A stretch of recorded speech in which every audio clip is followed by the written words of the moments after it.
We do indeed have a worldview that has grown, especially in the last few years, decades, etc., of all sorts of theories in terms of why is the world in the dire straits that it is, who's in charge and who's controlling us. And while there may be some, variations of different, valid arguments, etc., I feel that it has taken so many people down such a negative path of fear and hatred and, seeing that there's this evil outside, etc.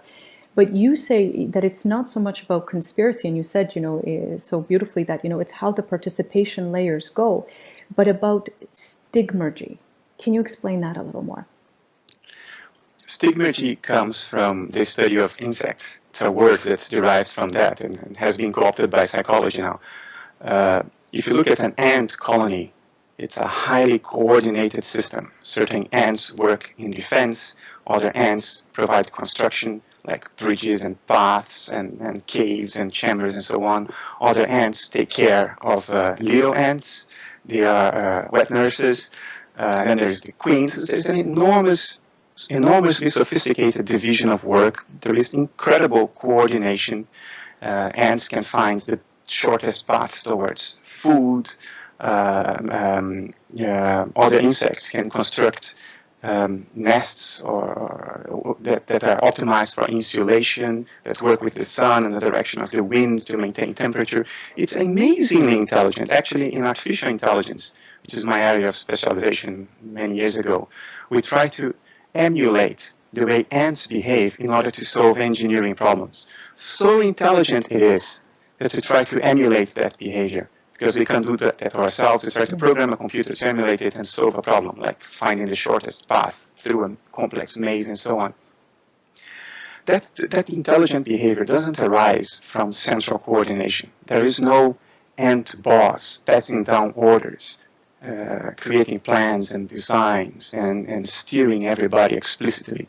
The coordination doesn't come from the top, it comes from the bottom. It emerges, so to say. The behavior of each ant leaves an imprint in the environment, a cue for another ant, which calibrates its own behavior according to that cue, leaving other cues, which then calibrates the behaviors of other ants. And that coordination sort of emerges naturally. That's called stigmergy.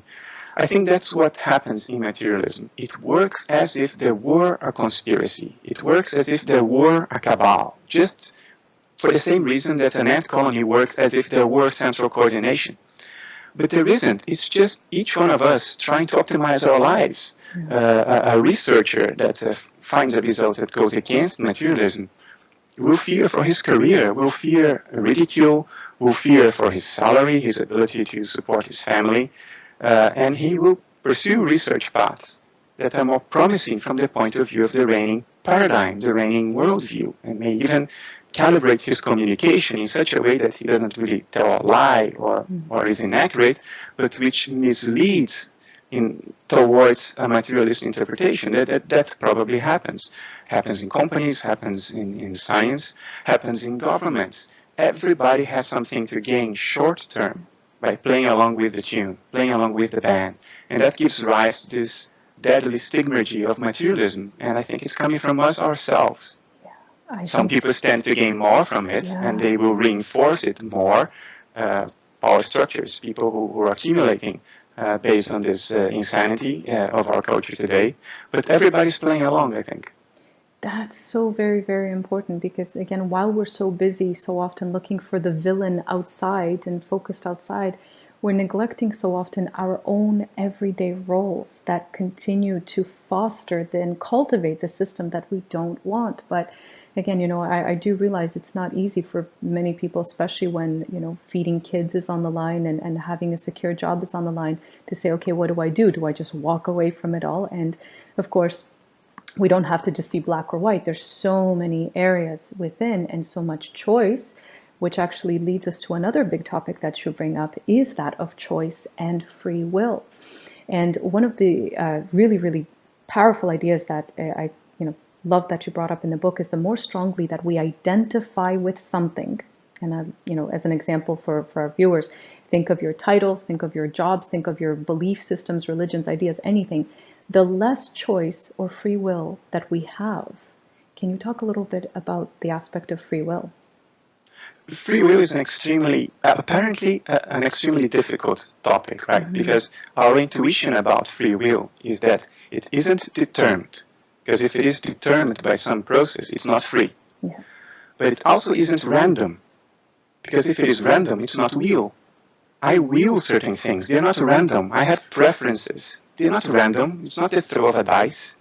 In a sense, they are determined. But hey, if they are determined, they are not free. So you see, there is no semantic space for our intuition of free will if we insist in making it different from determinism on the one hand and randomness and meaninglessness on the other. There is no space in between these two. So what is the intuition actually telling us? I think what the intuition tells us is that true free will is when a choice is determined by ourselves. It is determined. It's not random. It's not the throw of the dice. But it's determined by that which we identify ourselves with. Nobody identifies themselves with electrochemical processes in their brains. They identify themselves with their subjective inner life. So as long as the choice is made by their subjective inner life, determined by that, by their psychological archetypes, their previous experiences, their memories, predispositions, and so on, it is free will. Now notice how I defined it. Free will is when the choice of an agent is determined by that which the agent identifies itself with. So free will is determined by identification. What do you identify yourself with? If you identify yourself with your ego, then the rest of your psyche is determining what you feel. You have no free will. You're unconscious, that handy clinical definition. Your unconscious is determining your neuroses, your compulsions, your depression. Everything. What free will do you have? It determines even your choices of your partner by unconscious projection. You have no free will if you identify with your ego. Maybe you can choose what's the best health insurance or the best route to work, but it's extremely limited. Now, if you bring the unconscious into awareness through practicing conscious living, which is a term you like to use, if you identify yourself with the very ground of existence, which is awareness itself, the thing that underlies everything that is or can be, your free will is unlimited. Yeah. Because free will is determined by identification. Yeah, That's my position, at least. I really, really, really like that explanation, and I think it says so much also about, even if we look at other philosophies and spiritual disciplines, even from Buddhism and such, the aspect of attachment is our downfall in so many different areas. And so if we start to see this connection between, how do I think I have a choice in life? How big is my field of choice? And what my attachments are, it's incredible what, processes start to open up for us and then start to open up our choice field. Now, of course, for anybody who is familiar with your work and perhaps has read some of your books, read your wonderful articles and essays on your blog and site, or is listening or viewing this, they might be thinking, okay, but, I have this argument, or okay, I have this argument. And, sometimes we refer to this group or this way of being as being skeptical or being a skeptic. But, rather than putting down skepticism in any way, you actually foster it and you sort of, say we need more of it than anything. Can you help us understand this? Because I think that what's going on too, something that you mentioned, is the difference between cynicism and skepticism. Can you talk a little about that? Skepticism is the healthy attitude of doubt, but doubt with openness. Openness and doubt come hand in hand. Because you doubt, you remain open. The moment you no longer doubt, you commit and you're closed. Cynicism is the unreasonable commitment to the impossibility of certain things. This is not skepticism, it's the opposite of it. When you doubt for the sake of doubting, when you're committed to the impossibility of something being true, you're actually a believer. It's an extreme position of belief, just with the appearance of skepticism. Skepticism is an attitude of openness and doubt. You're always questioning. So I think it is extremely healthy if your viewers now are questioning my position that consciousness is all there is and everything is a vibration or an excitation of consciousness, based on, for instance, if I take drugs, which is a material substance, affects my brain, my consciousness changes. Or if I get knocked in the head, I may go unconscious. They should put forward these criticisms, and I address many of them in the book. There is an essay in which I go through 16 of them. This is skepticism, so long as you remain open to the answer. What we see in society today, under the label of the skeptical movement, which is better funded than in any other point in history today, probably a reaction to the hysterical fringes of our culture, which I also don't want to get into. What you see there is cynicism, and it's misplaced. It's based on the idea that a skeptic is the one who grants nature the minimum possible degrees of freedom.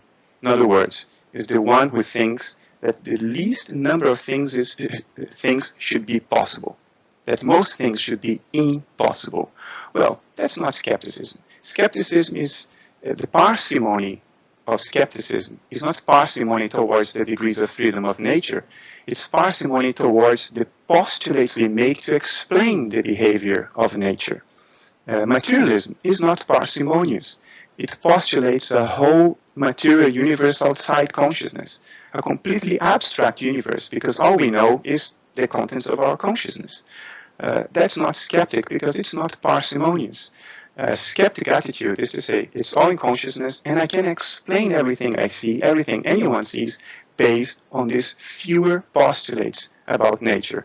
And it so happens that if I can explain nature like that, more things become possible. Psi phenomena become possible. Telepathy becomes possible, because after all, it's all in one mind. And then the skeptics jump in and say, oh, that's not skeptical. Of course it is. We are not here to determine what should be allowed for by nature or not. We are here to figure out what is allowed or not and explain it with as few theoretical postulates as possible. And people mix up these two things all the time. Yeah, very, very good explanation.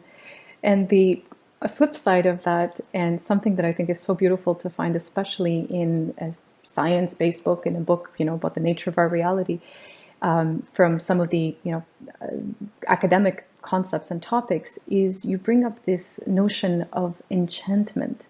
And I thought that was so beautiful, because it is so true. When I look around at our world, and in terms of knowing what has improved my quality of life tremendously, it is getting back, whether we look at it as enchantment, as this childhood innocence, or living life with a little bit of magic and wonder.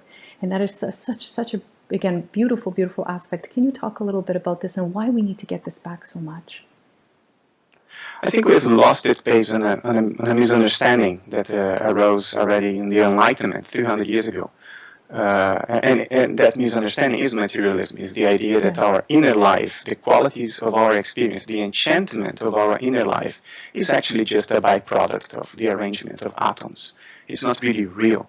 It's a sort of fake illusion, an iridescence around something that is actually real, which is matter. It led to what was then called the pathetic fallacy, which was this idea that it's false to project the qualities of our inner life onto objects, to say that the wind is sad or the weather is happy. Sadness and happy happen within us, and we project that onto the outside, and that's fallacious. That's what emerged from the Enlightenment. The moment you consider the projection of our inner life onto the world a fallacy, you kill enchantment. You kill that right then and there. And the justification for it is that the real world is material and lies outside consciousness. Happiness, feeling, the enchantment of our inner lives are in consciousness, not in matter. Therefore, it's false to project them. I find that a sad development, a loss, because you see, there is no material object outside conscious apprehension. If no conscious being were here in this universe to observe it, does it even make sense to say that the universe exists? Meditate about this. There is a universe that is there even when absolutely nobody is perceiving it in any way whatsoever. No living entity, no conscious entity whatsoever. It becomes pure abstraction. It's a mental game. It has no actual reality, because concreteness, solidity, palpability, these are qualities of experience, not of abstractions. This universe that we live in only exists because it interacts with a conscious entity, us, or animals, or living beings. It doesn't exist outside of it. It doesn't exist in itself.